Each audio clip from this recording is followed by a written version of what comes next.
ajustar, porque usamos uma instrução geral de normatização de procedimento do Exército e não do órgão, pela ausência do órgão. Então, na ausência de uma normatização, o nosso estatuto nos indica que recorremos à norma do EB.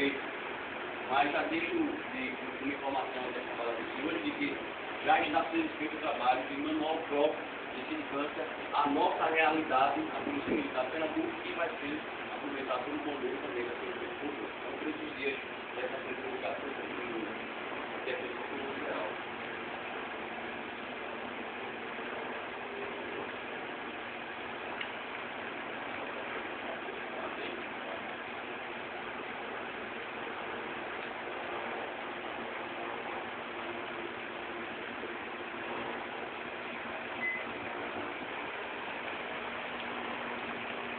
Portaria do Comando Geral, estabelecendo a utilização da norma EB 019, Instruções Gerais, e por isso nós estamos utilizando e não mais a EG 1011.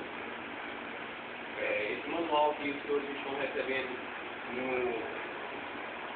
IPED, há o CD com as Instruções Gerais 009, há também manuais do quadro